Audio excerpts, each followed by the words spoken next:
As you might have heard, former President Donald Trump has been a bit short on money recently.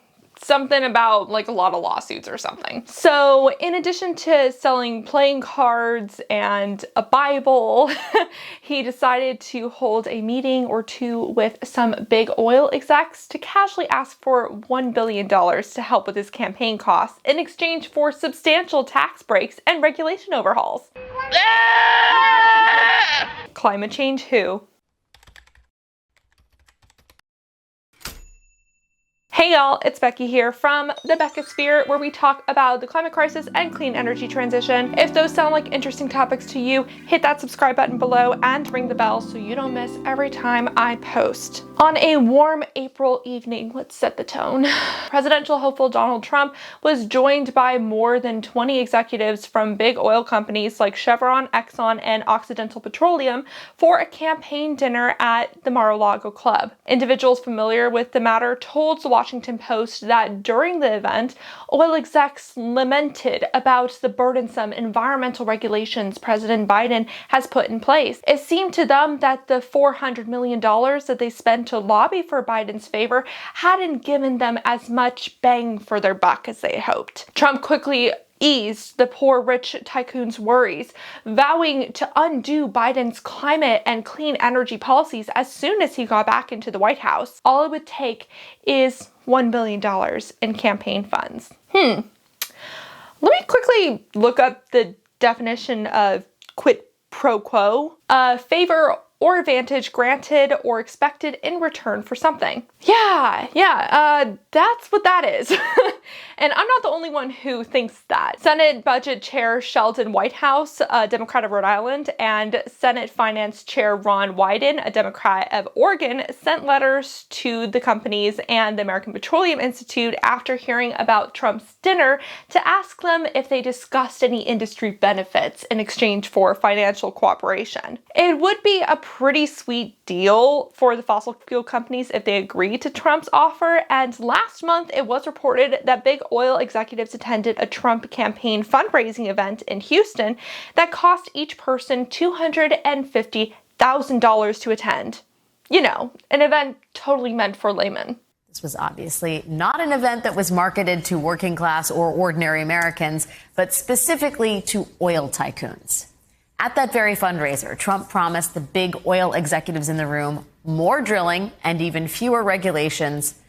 All they had to do, Trump said, was to be generous, please. Well, they complied. Trump's big oil fundraiser raked in $25 million for his campaign in just one day. I'm curious if we will see other large donation opportunities of this nature in the future. It'd only take 3 more of them to reach $1 billion. One of the biggest reasons big oil has to back Trump is tax breaks. For decades, the fossil fuel industry has received billions of dollars in tax breaks, allowing the industry to have a ton of money for expansion and lobbying. Biden has recently showed interest in eliminating these tax breaks if he wins the next election, because, of course, for some reason it wasn't done the last 4 years. It has to be something we look forward to. A recent analysis by the climate advocacy group Friends of the Earth determined Biden could wipe out $35 billion in domestic subsidies and $75 billion in overseas fossil fuel income. So that's more than $110 billion at stake for the fossil fuel industry.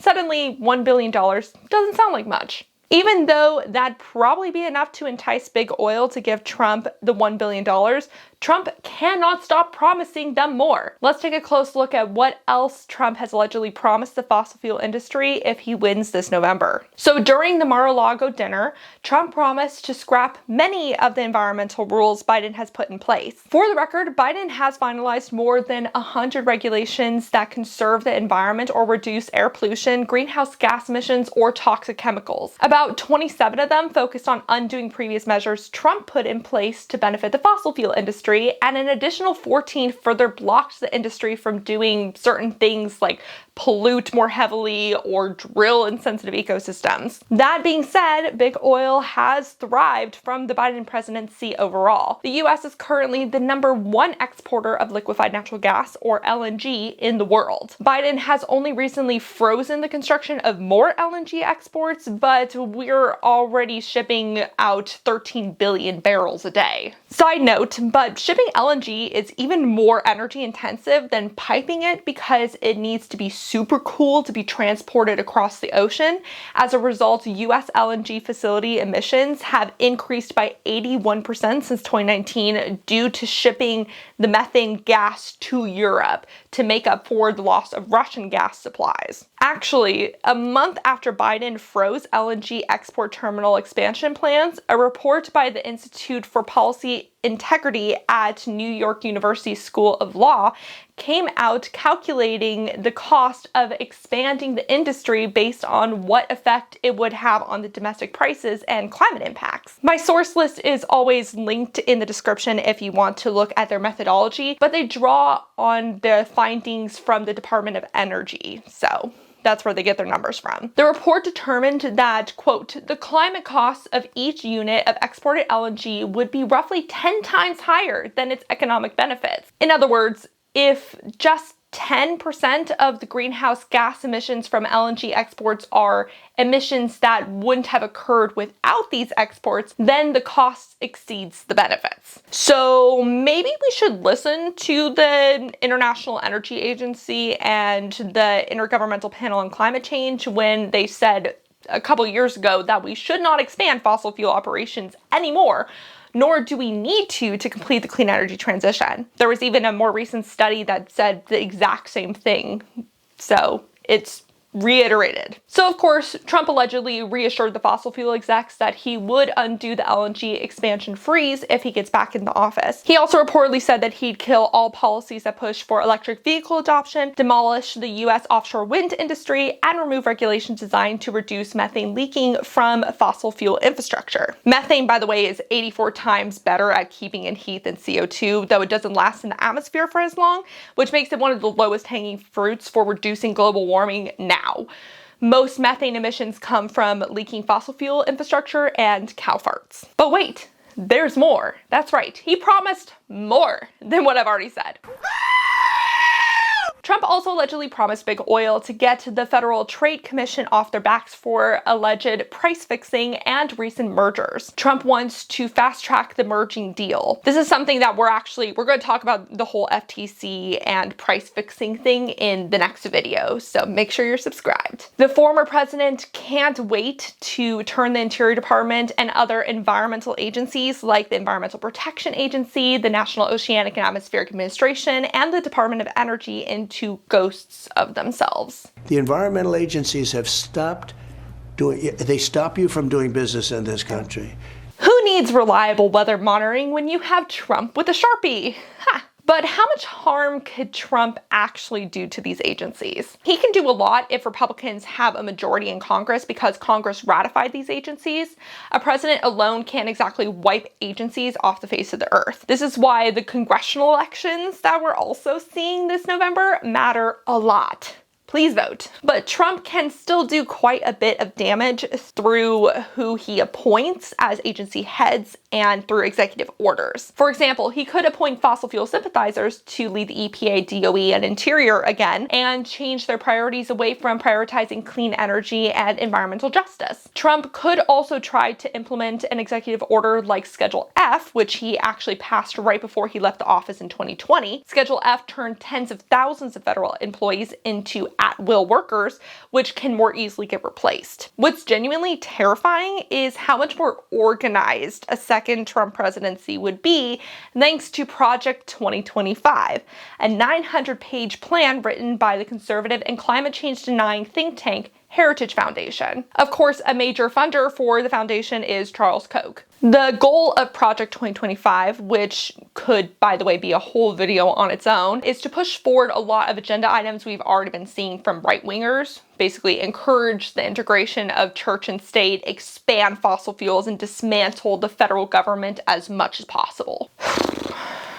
Now, some federal agencies are already trying to inoculate themselves against another Trump presidency. For example, the EPA's biggest union, the American Federation of Government Employees, just ratified a 4-year contract with the agency that will better protect employees who report scientific misconduct and allow them to participate in conferences, meetings, and press interviews to talk about their work openly. This contract is in response to the Trump administration infamously silencing government-employed scientists from talking about important findings relating to chemical pollution, vaccinations, and climate change. The contract will take effect this week. NOAA also recently updated its scientific integrity policy to make employees feel more comfortable speaking openly to the public about their findings. In case of another Trump presidency, it is important that we as citizens do our best to move the needle as much as possible locally. If federal efforts go to shit, local action is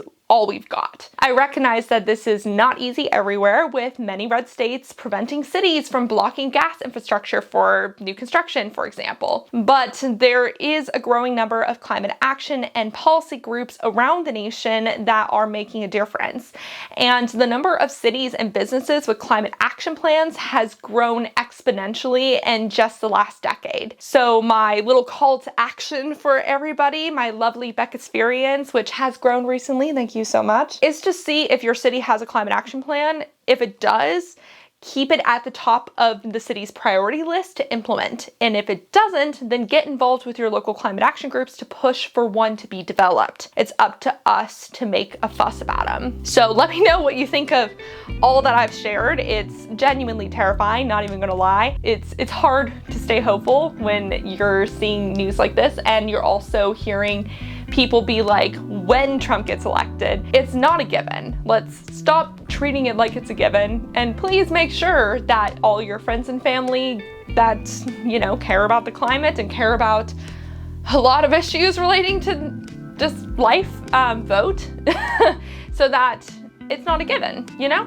It's now time for a fun fact about Rue. I decided to bring my camera over here to not bother him because he looks so peaceful.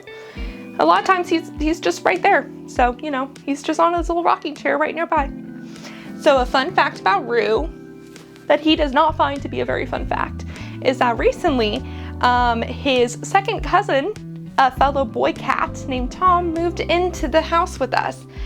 He is in a separate room for now, but we have tried to start the integration process, and let me tell you, they had so many cuss words to say to each other for 45 minutes straight. So, you know, but other than that, Tom is a really, really sweet boy. He's a very sweet cat. They're both very sweet. They're just both very vocal. So I'll keep you posted on how that integration process goes. Let me know if you have any tips if you have ever integrated adult boy cats.